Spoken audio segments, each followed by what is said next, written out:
मान तालुक्यात जिल्हा परिषदेच्या मुख्य कार्यकारी अधिकारी याचनी नागराजन यांनी टंचाईग्रस्त गावांचा पाहणी दौरा करून टंचाई आढावा बैठक घेतली। या बैठकीत जिल्हा परिषद सदस्य अनिल देसाई यांच्याबरोबर झेडपीच्या मुख्य कार्यकारी अधिकारी यांची खडाजंगी झाली। यानंतर अनिल देसाई यांनी घेतलेल्या पत्रकार परिषदेत जिल्हा परिषदेच्या मुख्य कार्यकारी अधिकारी याचनी नागराजन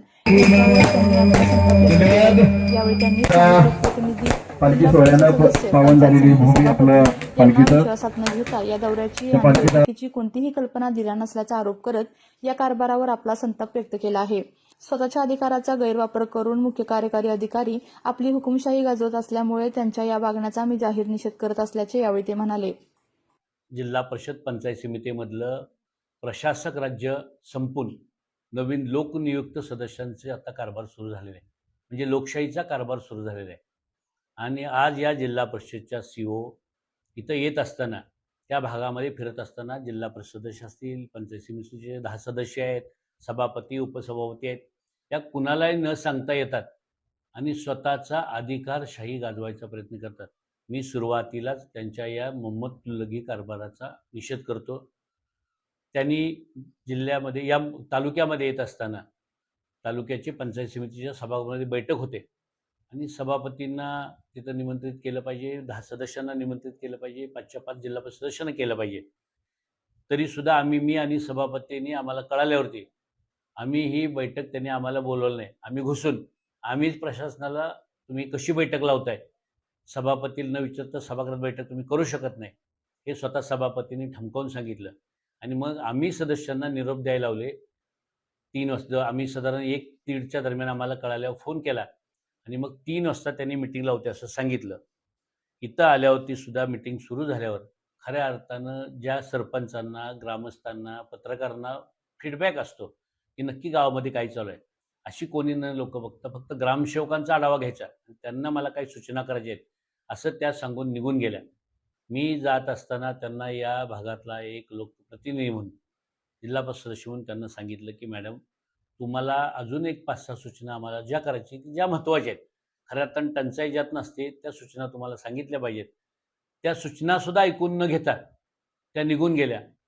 मला कळत नाही, आम्ही विरोधक, लोकशाहीमध्ये विरोधक हे राजकीय एकमेकांचे विरोधक असतो, आम्ही कुठल्याही प्रशासनाचे विरोधक नसतो।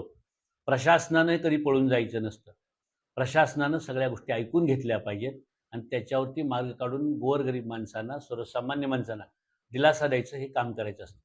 मी हे काम करण्यामध्ये या सीओ आज पूर्ण अपयशी झालेले आहेत। त्यामुळे मी त्यांना पुन्हा सांगेन की पुन्हा एकदा टंचाईची चांगली मिटिंग लावा, त्यामध्ये सगळ्या गावचे सरपंच, ग्रामसेवक, सगळे लोकप्रतिनिधी सगळे एकत्र घ्या, आमच्यावर पाहणी दौरा करा आणि खरी या तालुक्याची काय परिस्थिती आहे ती पहा। नाहीतर तुम्ही जी आज परिस्थिती पाहताय या तालुक्यामध्ये सगळं सुंदर चाललंय आणि एकदम व्यवस्थित चाललंय, ही परिस्थिती नाही।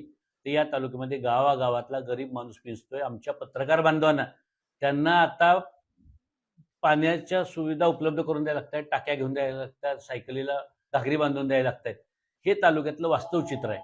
आणि म्हणून आज टंचाईच्या अनुषंगाने माझ्या 3-4 मागण्या होत्या। त्यातली पहिली मागणी आहे की जे आता झे कटापूरचं पाणी आंधळी धरणामध्ये येतंय, ते पाणी 6 महिने आहे असं, जोपर्यंत टंचाई संपत नाही तोपर्यंत चालू ठेवावं आणि त्याच्यातनं मग मार्डी परिसरातली 20-22 गाव आहेत आणि त्याचबरोबर बिजवडी परिसरातली 15-17-18 गाव आहेत, या गावांच्या पिण्याच्या पाण्याचा, आता शेती पाण्याचा विषय संपलेला आहे, पण पिण्याच्या पाण्याचा प्रश्न संपवा। याशिवाय बाकीचा जो ढाकणी तलाव आहे याच्यातनं जवळजवळ 70-75% हे पाणी पुरवठा पहिला केला जात होता। आज तो तलावमध्ये सुद्धा आम्हाला 0% पाणी असं काहीतरी इरिगेशनच्या अधिकाऱ्यांनी सांगितलं। आता तो आकडा बरोबर आहे की नाही हे सांगायला सुद्धा अधिकारी नव्हते। म्हणजे टंचाईच्या मिटिंगला कोण अधिकारी पाहिजेत, तर खरं तर टंचाईच्या मिटिंगला जलसंपदाचे अधिकारी पाहिजेत, म्हणजे ते अधिकारी पाहिजेत, कारण त्यांच्याकडे धरणातली माहिती खरी कळते की कुठल्या धरणामध्ये किती पाणी आहे, पण तो एकही अधिकारी उपलब्ध नव्हता। त्यामुळे कशी सीओ मॅडमनी कसली मिटिंग घेतली हेच मला कळलं नाही। याशिवाय दुसरे ग्रामीण पाणी पुरवठ्याचे अधिकारी का पाहिजेत, तर आमच्या ज्या पाणी पुरवठा योजना ज्या चालू आहेत त्याचे कामकाज कसं चालू आहे, त्याला कुठल्या अडचणी आहेत का, त्या किती दिवसात तिथले पिण्याच्या पाण्याचे स्रोत संपणार आहेत त्याचा आढावा व्हायला पाहिजे। टँकरचा आढावा व्हायला पाहिजे। त्यात सुद्धा आम्ही बघितलं की टँकर हे लांबून कसे आणता येईल आणि टँकर लॉबी कशी जोपासली जाईल याच्यासाठीचं जे काम चाललंय ते खरं तर त्याच्यावर चर्चा व्हायला पाहिजे होती आणि जवळचा फिडिंग पॉईंट निर्माण करावा, त्याच्यासाठी MSEBीचं तातडीचं कनेक्शन घ्यावं, ज्या ज्या लागतील त्या सुविधा कराव्यात आणि शासनाचा पैसा वाचवावा ही चर्चा व्हायला पाहिजे होती, पण ते काही त्यांनी त्यासाठी थांबल्या नाहीत. तर ती एक सूचना आम्ही मांडलेली आहे. याच्याशिवाय जलयुक्त शिवारचं फार मोठं काम या तालुक्यामध्ये झालेलं आहे आणि या जलयुक्त शिवारच्या कामाच्या माध्यमातून मागं 84 टँकर या दिवसात जिथं चालू होते तिथं आता फक्त 17 टँकर चालू आहेत. म्हणजे पाणी फाउंडेशन, जलयुक्त शिवार, लोकांनी केलेल्या योजना यातनं काम चांगलं झालंय. त्याबद्दल आम्ही शासनाचं कौतुक करतोय चांगलं काम केल्याबद्दल.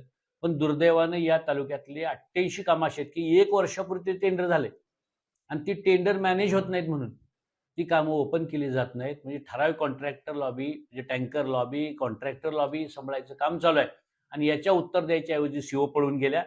त्यांना असं पळता येणार नाही. या सगळ्या प्रश्नाची आपण पाहतात क्रांती सूर्य न्यूज सातारा. आमच्या चॅनलला लाईक आणि सबस्क्राईब करा.